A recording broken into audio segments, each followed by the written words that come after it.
Hi guys, कैसे हैं आप। नमस्कार साथियों। आज मैं आपके सामने उसी श्रृंखला में जो मैंने कल आपके सामने वीडियो प्रस्तुत की थी, यानी कि वर्णमाला में हमने पिछली कल की वीडियो में पढ़ा था स्वर, और आज हम पढ़ेंगे स्वरों का वर्गीकरण। यानी कि स्वरों का वर्गीकरण जो है वो किस हिसाब से हुआ है और कितने रूपों में माना जाता है और कहाँ पर किस किस आधार पर उसकी हमें पता होना चाहिए कि इस आधार पर ये वाला वर्गीकरण हमारे लिए उचित है। ठीक है, तो सबसे पहला आप देख रहे हो कि स्वरों का वर्गीकरण में होता सबसे पहला जो है हमारा मात्रा उच्चारण काल के आधार पर, यानी कि मात्रा और उच्चारण काल के आधार पर जो हमारा वर्गीकरण है वो सबसे पहला हमारा कौन सा है आपके सामने देखिए। सबसे पहला है हमारा ह्रस्व स्वर, ठीक है, फिर हमारा दीर्घ स्वर, फिर हमारा प्लुत स्वर। यानी कि यदि आपसे क्वेश्चन पूछा जाए कि मात्रा उच्चारण काल के आधार पर कितने तरह के वर्गीकरण हैं, तो ये हमारे 3 तरह के वर्गीकरण हैं। यानी कि जिसमें आएगा क्या आएगा, ह्रस्व स्वर आएगा, दीर्घ स्वर आएगा और प्लुत स्वर आएगा। तो ह्रस्व स्वर देखिए कि जिनके उच्चारण में कम समय लगता है, ये मैंने कल भी बताया था आपको। तो इसमें अ, ई और उ। दीर्घ स्वर जिनके उच्चारण में ह्रस्व स्वर से अधिक समय, यानी कि 2 मात्रा का समय लगता है, इसमें आ, ई, उ, ए, ऐ, ओ, औ और आ, जिसमें डॉक्टर वाला मतलब बिना चंद्रबिंदी के साइन आएगा। इसके बाद आता है प्लुत स्वर, जिनके उच्चारण में दीर्घ स्वर से भी अधिक समय लगता है किसी को पुकारने में या नाटक के संवादों में इसका प्रयोग किया जाता है। जैसे मानो हमने किसी बच्चे का ही नाम लिया और हम किसी बच्चे का नाम नाम हम किसी कोई बच्चा हमारे सामने दूर खड़ा है और हमें उसको बुलाना है अपने पास, तो हम क्या करते हैं, राम इधर आइयो, ऐसे बोलते हैं ना। गांव में अधिकतर यही होता है। तो जब हम इस तरह से किसी शब्द को जब हम खींचते हैं लंबे समय तक, तो वो हमारा किस में आता है, प्लुत स्वर के उपलक्ष्य में आता है। दूसरा है हमारा जीभ के प्रयोग के आधार पर, यानी कि जीभ जो है हमारे इन स्वरों को कहाँ कहाँ पर प्रयोग करती है, ये हमें ध्यान रखना है।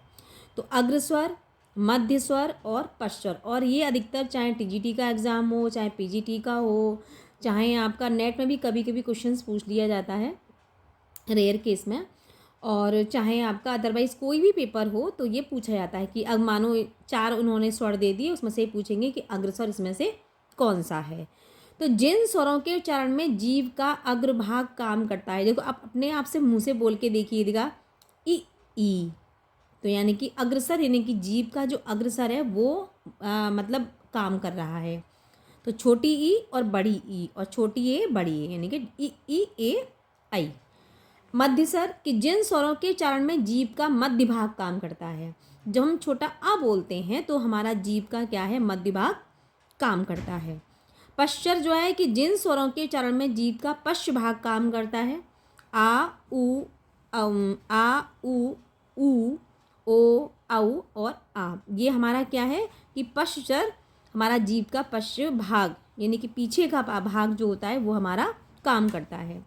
तीसरा है हमारा मुख द्वार, यानी कि मुख विवर के खुलने के आधार पर, यानी किस तरह से हमारा जो मुख है, जब हम ध्वनियों को बोलते हैं यानी कि स्वरों को बोलते हैं, तब हमारा मुख जो है किन आधारों पर उन ध्वनियों के माध्यम से खुलता है, कितने % खुल रहा है, कितने % बंद हो रहा है, ये हमें देखना होता है। तो हम उनको मुख द्वार के खुलने के आधार पर बांट सकते हैं।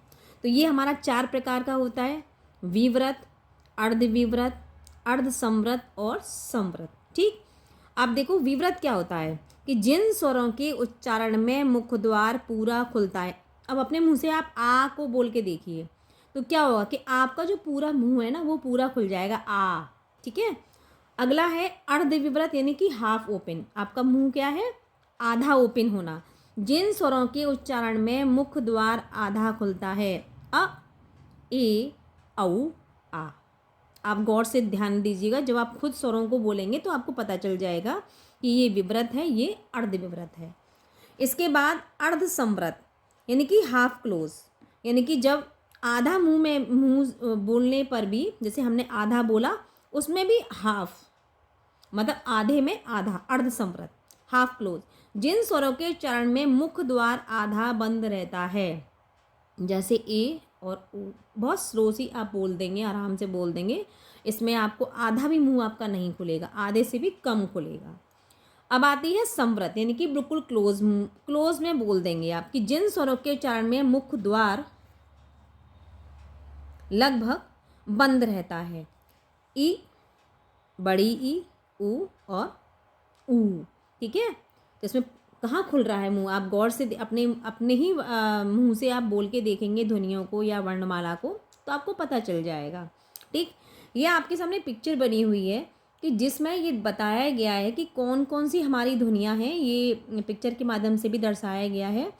और जैसे आप देखो, सबसे पहले इसमें देखो नासिका, यानी कि नासिक के व्यंजन कौन कौन से, नासिक जो व्यंजन और स्वर होते हैं वो कौन कौन से होते हैं। ठीक है, तो अंगा, अंग, आई, अणा, ना और मा, ये मैंने आगे भी पढ़ेंगे हम इसको, यहाँ भी आप समझ लीजिए कि जो वर्णमाला होती है, वर्णमाला में जो अंग होता है, यानी कि जहाँ पर पर एक बिंदी लगी होती है, वो नासिक में आती है। ठीक है, ऐसे ही क ख ग घ ण, तो जब वो होता है तो उसमें भी हमारा वो भी, यानी कि पांचों, यानी कि जितने भी आपके व्यंजन ध्वनियाँ हैं, व्यंजन ध्वनियों का पांचवा अक्षर, ठीक है, व्यंजन ध्वनियों का पांचवा अक्षर नासिक या नासिका कहलाता है, और इसको हम पंचमा अक्षर के नाम से भी जानते हैं। ठीक है, अगला देखिए कि दंतमूल, दंतमूल। अब दंतमूल कौन कौन सी ध्वनियाँ हैं, र और ला। व्यंजन में कल आपने पढ़े थे ना कौन कौन सी व्यंजन है, तो उसमें रा और ला जो है, इनको हम दंतमूल भी कहते हैं, क्योंकि कहीं ना कहीं दांतों का स्पर्श होता है। और इसको हम दूसरा नाम इनका क्या है, वत्स्य ध्वनि, यानी कि क्या है ध्वनि, वत्स्य ध्वनि। ठीक है, तो इनको रा और ला को हम वत्स्य ध्वनि भी कहते हैं, दंतमूल भी कहते हैं। ठीक है, इसके बाद तीसरा है दंत, यानी कि जो बिल्कुल ही दांतों से स्पर्श होते हैं, यानी कि आपने देखा होगा कि त वर्ग, यानी कि ट ठ ट थ द ध न, ये सब ध्वनियाँ जो हैं वो हमारी किससे हैं, त वर्ग, यानी कि दंत से, यानी कि दांतों से स्पर्श होकर निकलती हैं। तो ये, और इसमें एक सा सपेरा आ जाएगा आपका। ठीक है, ये आपका दंत में आएगा, यानी कि जब हम सा को बोलते हैं तो हमारा ये सपेरा, यानी कि सा जो है, ध्वनि जो है, यानी कि वर्ण जो है, ये हमारा दांत से स्पर्श होकर निकलता है। अगला है दंत प्लस ओष्ठ, यानी कि दांत का भी स्पर्श हो और होठों का भी स्पर्श हो, तो वो ध्वनि कौन सी है, वो ध्वनि हमारी वो कहलाती है। अगला है ओष्ठ, यानी कि ओष्ठ, यानी कि आपस में जो होठ है ना हमारे, वो मिल जाने चाहिए, तो हम उनको ओष्ठ कहते हैं। जैसे ऊ, ऊ और प वर्ग वाली ध्वनियाँ, प फ ब भ म, प फ ब भ म जो है, वो प वर्ग वाली जो ध्वनियाँ हैं वो सारी हमारी ओष्ठ ध्वनि के अंतर्गत आ जाएंगी। ठीक, इसके बाद ओष्ठ धन कंठ, यानी कि ओष्ठ से भी हो और कंठ, यानी कि जो हमारे गले में जो कंठ होता है ना, उनसे हमारी वो ध्वनियाँ बोली जाती हैं। तो ओ औ और आ, यानी कि तीनों जो ध्वनियाँ हैं ये होठों का भी सहारा लेती हैं, और हमारी कंठ पे भी, जो हमारे अंदर कंठ होता है उस पर भी ये ध्वनियाँ स्पर्श करती हैं जब हम इन वर्णों को बोलते हैं। इसके बाद अगला देखिए मूर्धा, यानी कि मूर्धन्य, मूर्धन्य तो यानी कि री और टवर्ग, यानी कि टा ठा डा ढा अड़ा आ जाएगा ट वर्ग में, और आपका सा षटकोण आ जाएगा। ठीक है, तो हमारी ये ध्वनियाँ किस में है, मूर्धा ध्वनि के अंतर्गत आएगी। अगला है तालु, यानी कि तालव्य, यानी कि तालब, यानी कि तालु जो हमारा होता है उससे कौन कौन सी ध्वनियाँ हमारी स्पर्श होती हैं। तो तालु में ई और च वर्ग, यानी कि च छ ज झ नो, च छ ज झ ऐ, ये हमारी च वर्ग वाली ध्वनियाँ हैं, और या आ जाएगा इसके अंदर, और आपका क्या आएगा, स शरीफ आ जाएगा। ठीक है, तो ये हमारी जितनी भी ध्वनियाँ हैं ये हमारी तालु और तालव्य के अंतर्गत आती हैं। अगला है कंठ प्लस तालु, यानी कि कंठ का भी स्पर्श हो और तालु का भी स्पर्श हो, तो इसमें दोनों ए आएंगी, छोटी ए और बड़ी ए। ये आपको मुख्य रूप से ध्यान रखनी है, ये चीज़ें एज ए चार्ट आपको उंगलियों पर याद होना चाहिए ये पार्ट। और ऊपर जो मैंने जीभ के आधार पर आपको प्रयोग बताए थे, अग्रस्वर, मध्यस्वर, पश्चर और मुख द्वार के आधार पर जो मैंने बताए थे विमव्रत, अर्धविव्रत, अर्धसंवृत, संवृत ही अधिकतर इनमें से वो सीधे सीधे नहीं पूछेगा, वो सिर्फ क्या करेगा आपको ध्वनियाँ उठा के दे देगा। जैसे मानो उसने अ दे दिया, वो ये पूछेगा ये अर्धविव्रत है या विव्रत है या अर्धसंवृत है या संवृत है, वो आपसे ये पूछेगा, ठीक है, पेपर में। इसके आगे हम चलते हैं। ये हमारे कितने जो भी था हमारा, हाँ, और देखिए कंठ और कंठ है, यानी कंठे से जो ध्वनि बोली जाती हैं। देखिए इसमें अ, आ, अंघा, कवर्ग और ह, ये हमारी क्या है, ये हमारी कंठे ध्वनियाँ हैं, यानी कंठ से बोली जाती हैं। कवर यानी क ख ग घ अणा।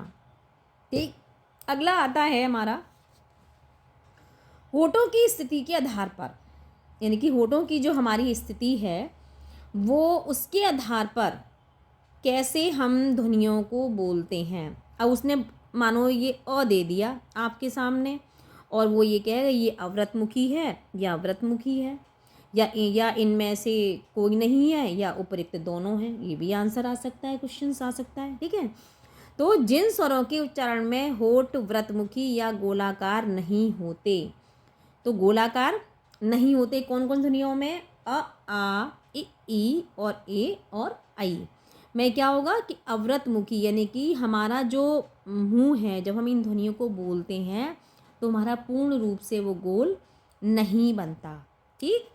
व्रतमुखी यानी कि किसी भी ध्वनि को या किसी भी वर्ण को बोलते समय उसका पूरा की पूरा क्या है, वो व्रतमुखी हो जाए, यानी कि पूरा सर्किल बन जाए।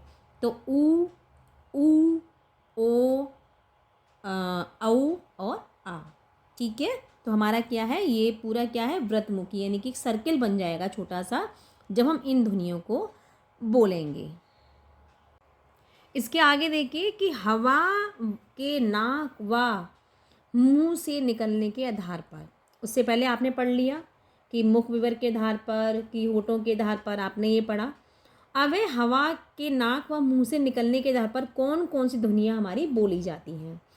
तो सबसे पहला है, इसको हम दो पार्ट में विभाजित कर देते हैं कि निर्नुनासिक यानी कि मौखिक स्वर, जिन स्वरों के उच्चारण में हवा केवल मुंह से निकलती है, तो अ, आ और ई, जब हम इन ध्वनियों को बोलेंगे तो हम क्या करेंगे, इसमें केवल हमारी जो ध्वनि है वो हमारी मौखिक यानी कि मुंह से ही निकलेगी। लेकिन अनुनासिक कि जिन ध्वनियों को या जिन वर्णों को हम बोलते हैं तो मुंह के साथ साथ नाक से भी वो ध्वनि निकलती है, जैसे आ, ई बोलते हैं ना हम, तो वो क्या है, ये चंद्रबिंदी जो है ना, ये चंद्रबिंदी की आवाज़ नाक से हमें निकालनी पड़ती है जब हम इन ध्वनियों को बोलते हैं। चंद्रबिंदी वाली हम कोई भी ध्वनि बोलेंगे, किसी के ऊपर भी जब हम चंद्रबिंदी लगाएंगे तो हमें वो अनुनासिक स्वर में आ जाएगा और वो उन ध्वनियों को हम नाक से, हमें वो उसकी आवाज़ हमें नाक से, नाक के माध्यम से भी निकालनी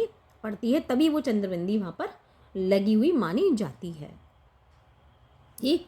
इसके बाद बस ये जो इसका वर्गीकरण है वो तो यहीं पर समाप्त होता है। और इनको घोषत्व के आधार पर, घोष का अर्थ है स्वर तंत्रियों में श्वास का कंपन, स्वर तंत्री में जब कंपन होता है तो सघोष ध्वनियाँ, सभी स्वर सघोष ध्वनियाँ हैं। ये लाइन आपको ध्यान रखनी है बस, क्योंकि जितने भी स्वर हैं वो सारे क्या हैं, सघोष ध्वनियाँ। इसको हम आगे जब हम व्यंजन वाला पार्ट पढ़ेंगे तब हम पढ़ेंगे कि सघोष ध्वनियाँ कौन सी होती हैं, अघोष ध्वनियाँ कौन सी होती हैं, और हम उनको उन एक छोटी सी ट्रिक से हम कैसे उनको याद कर सकते हैं, कैसे उनको हम हमेशा के लिए कोडिंग में याद कर सकते हैं, तो हम ये आगे पढ़ेंगे। धन्यवाद बच्चों। यदि आपको ये पसंद आ रहा हो तो आप प्लीज़ लाइक और शेयर करना ना भूलें।